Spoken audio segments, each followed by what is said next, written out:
Chapter 10. The Man of the Waters. It was the captain of the ship who spoke so to these words. Ned Land suddenly rose up. The steward, almost strangled, came out in luck on a sign of his master.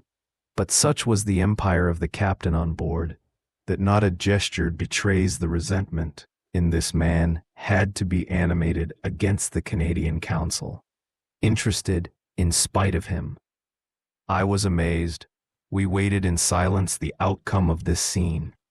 The captain, leaning on the corner of the table, with arms crossed, watched us with a deep attention. In French, you could believe it. Music, after a few moments of silence, that none of us thought to interrupt.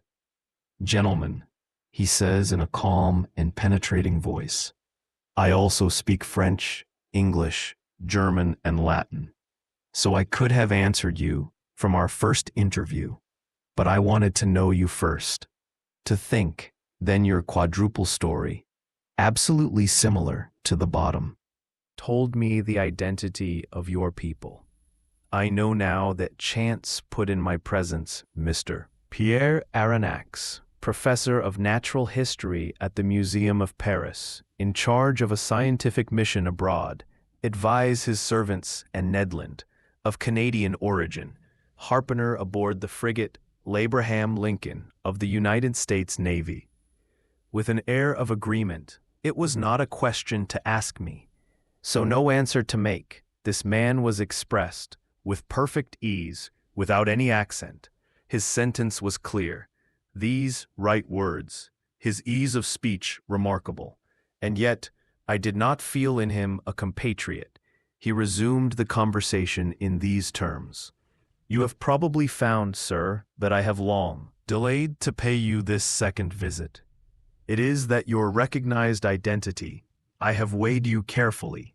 The party to take towards you, I have a lot hesitancy, the most annoying of circumstances, put you in the presence of a man who broke with humanity. You came to disturb my existence involuntarily." "Say I, voluntarily," replied the unknown. "By forcing a little. His voice is involuntarily. That the Abraham Lincoln chases me on all the seas is a willfully. That you took passage on board this frigate is involuntarily. That your balls bounced on the hull of my opinion. It voluntarily that Master Ned Land hit me with his harpoon." I surprised in these words a contained irritation, but quite recriminations. I had a completely natural answer. "Do and I, daughter, Mr. Deege, you are no doubt unaware of the discussions that have taken place about you in America and in Europe.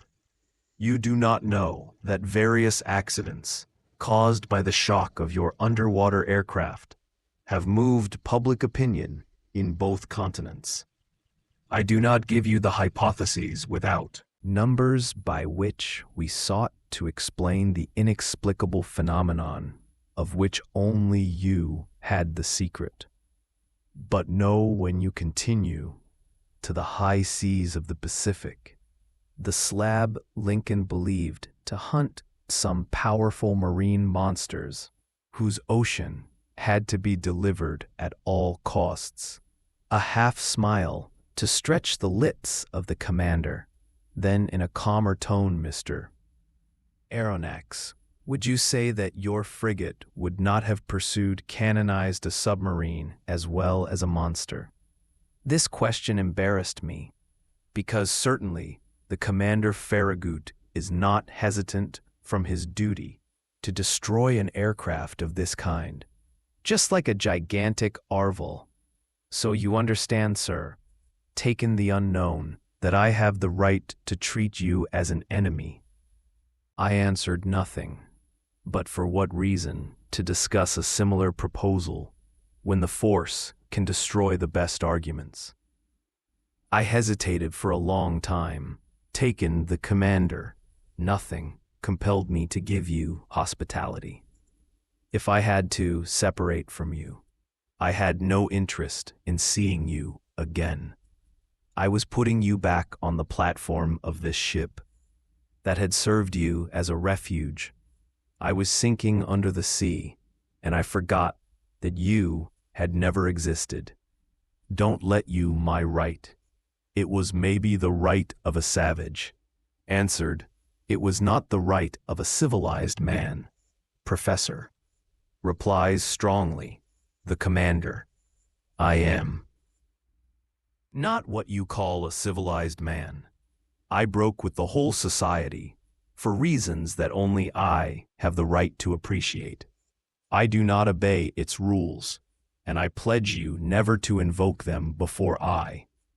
This was said clearly. A flash of anger and disdain had lit the eyes of the unknown. And in the life of this man, I glimpsed past formidable.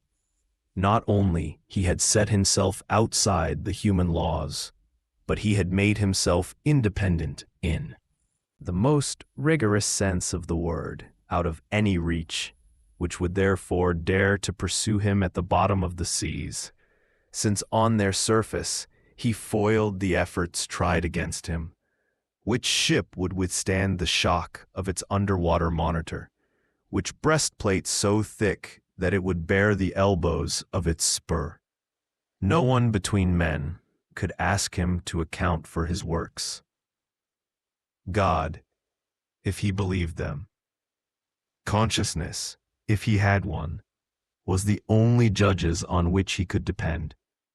His reflections quickly crossed my mind, while the characters' slices were silent, and as to withdraw in itself, I considered it with a mixed horror of interest, and probably as well as deep consider the Sphinx. After a rather long silence, the commander resumed the word. So I hesitated, but I thought that my interest could be matched with this natural pity, to which every human being right you will remain on my board, since the fatality you add you will be free, and in exchange for this freedom all relative. Moreover, I will not impose you that. Only one condition. Your word to submit to it will suffice to me. Speak, sir, reply. I think that this condition is one that an honest man can accept. Yes, sir, and here it is possible that some unforeseen events compel me in your cabins for a few hours or a few days, depending on the case, desiring never to use violence. I expect from you in this case, even more than in all others, passive obedience in acting. So I cover your responsibility. I release you completely, because it is up to me to put you in the impossibility to see what should not be seen. Not to have people who had not gone out of social laws between the surprises that the future left me. This must not be the least we accept answer. I will only ask you permission to address a question to you. One speak only. You said that we would be free on your board entirely. I will ask you what you mean by this freedom, but the freedom to go and become, to see, to observe, even everything that happens here, except in a few rare circumstances. The freedom, finally, which we enjoy ourselves, my companions and I. It was obvious that we do not hear each other. Forgive Mr. Resume, but this freedom is only that every prisoner has to go through his prison. It cannot be enough for us. It will be enough for you. What we must give up forever, to see our homeland, our friends, our parents. Yes, sir, but give up again. It is a tolerable game of the earth that men believe to be freedom, is perhaps not as painful as you think. For example, written in Ned Land, never I will give my word not to seek to save me. I do not ask you to put tongue, coldly answered the commander. Replied, sir, I carried away in spite of me, you abuse your situation towards us. It is cruelty. No, sir, it is clemency. You are my prisoners after fight. I keep you when I could with a word you plunge back, into the abyss of the ocean. You attacked me. You came to surprise a secret that no man in the world must penetrate, the secret of my whole existence. And you believe that I will send you back to this land that must never know me again. By holding you, it is not you that I keep, it is myself.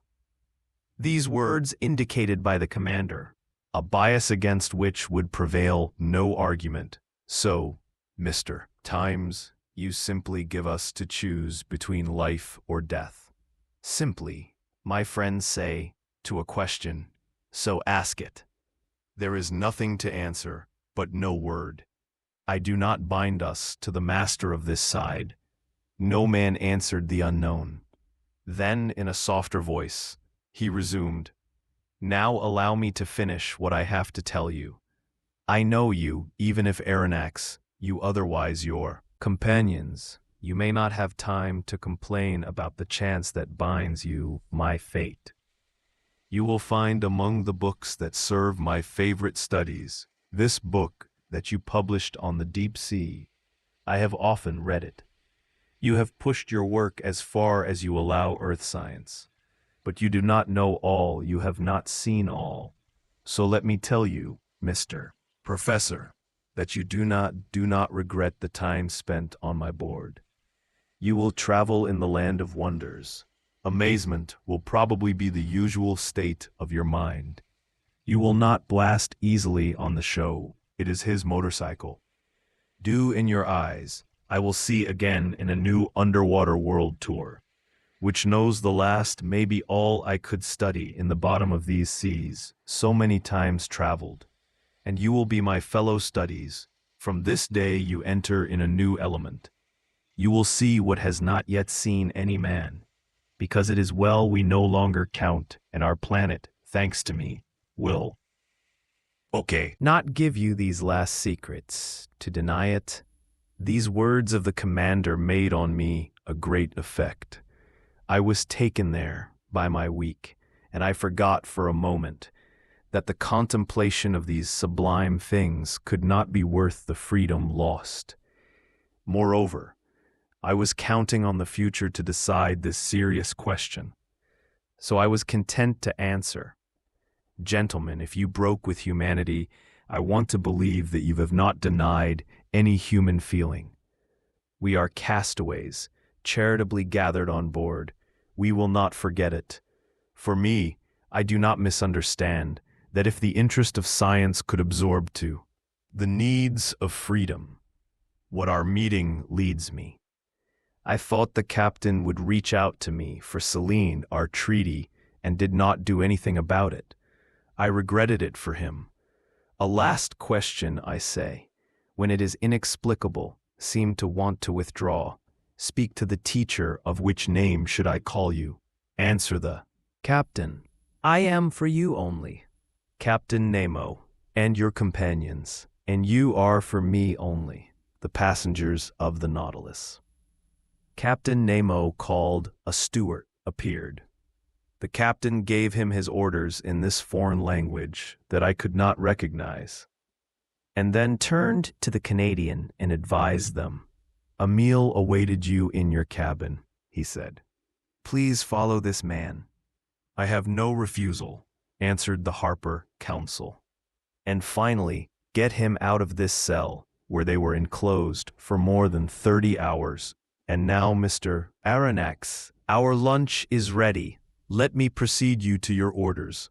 Captain, I follow. Captain Nemo, and as soon as I crossed the door, I took a kind of electrically lit corridor, similar to the corridor of a ship. After a journey of about 10 meters, a second door opened before me. I then entered a dining room, ornate and furnished with a severe taste of high oak dinners. Inlaid ornamental bennes rose at both ends of this room, and on the radius with wavy line. Sparkle, failure, of porcelain glassworks, taken priceless. The flat dishes flourished, under the rays that a luminous ceiling, whose fine paintings put you and soften the radiance. In the center of the room was a table richly served. Captain Nemo indicated to me the place I should occupy. Sit, tell me, and eat like a man who must die of hunger. The lunch consisted of a number of dishes, whose mother alone had supplied the content, and some dishes whose nature and origin I did not know. I would like it to be good, but with a particular taste, or that I get easily used to these. Various foods seem rich in phosphorus, and I thought that it must have a marine origin.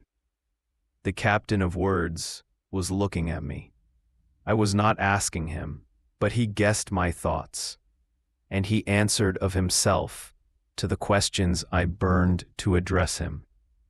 Most of these dishes are unknown to you, he told me. However, you can use it without fear. They are healthy and nourishing for a long time. I have renounced the foods of the earth, and I do not get any worse. My crew, which is vigorous, does not feed other than I say. All these foods are yes, Professor. The mother supplies all my needs. Sometimes I put my nets on the line, and I withdraw them ready to break. Sometimes I will hunt in the middle of this element, which seems to be inaccessible to man, and I force the game that lies in my underwater forest, but herd like those of the old pastor of Neptune, weighs without fear the immense prairies of the ocean. I have here a vast property, and which I exploit myself, and which is always seated by the hand of the Creator of all things. I looked at Captain Nemo with some amazement, and I answered him, I understand perfectly, sir, that your nets provide excellent fish at your table. I understand less that you chase the aquatic game in your underwater forests. But I do not understand at all that a plot of meat so small that it is on your menu. So said Captain Nemo, do I never use the flesh of the terrestrial animals. This, however, repeated by designating a dish, or still remain a few slices of net. What you believe to be meat, Professor, is nothing other than sea turtle fillet. Here is also a few times of dolphins that you would take for a pig stew. My cook is a skilled, excellent preserver. Its varied products of the ocean taste all these seas. Here a can of water touree Malay would declare unrivaled to the world. Here a cream whose milk was supplied by the udder of cetaceans, and sugar by the great fucus of the North Sea. And finally, allow me to offer you anemone jams that are worth that of the most tasty fruits. And I tasted more curious than gourmet, while Captain Nemo was eating by a likely narrative. But this mother follows me, Aronnax, tells me this amazing, inexhaustible nourishment. She nourishes me. Not only does it make me say again, these fabrics that cover you are woven with the fabric of some shells. They are extinct with the purple of the old and nuanced violet color that I extract from the aplysis of the Mediterranean.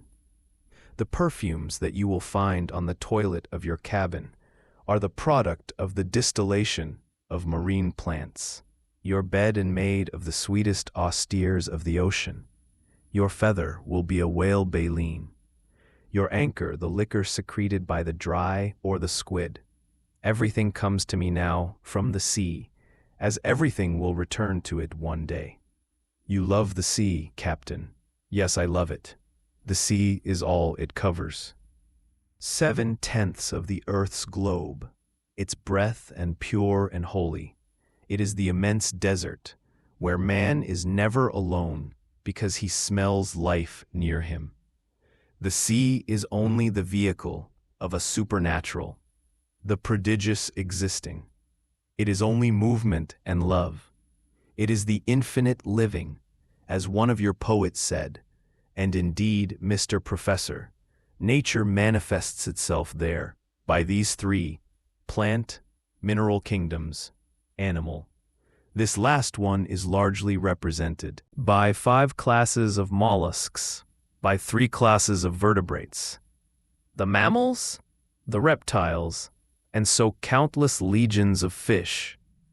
Infinite order of animals, which counts more than 13,000 species, of which only a tenth belongs to the fresh water, the sea, and the vast reserve of nature.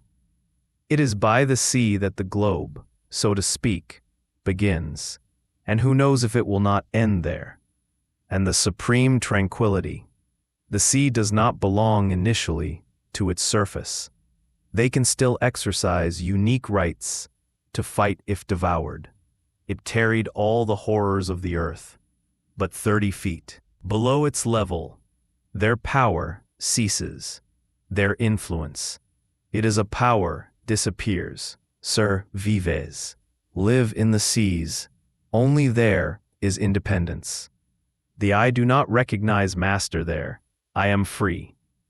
The Captain Nemo, you suddenly, in the middle of this enthusiasm that overflowed from him. Had he let himself be carried away beyond his usual reserve? Had he talked too much for a few moments? He walked very agitated. Then these nerves calmed his physiognomy, resumed his usual coldness, and turning towards me, "Now the professor says, if you want to visit the Nautilus, I am at your orders."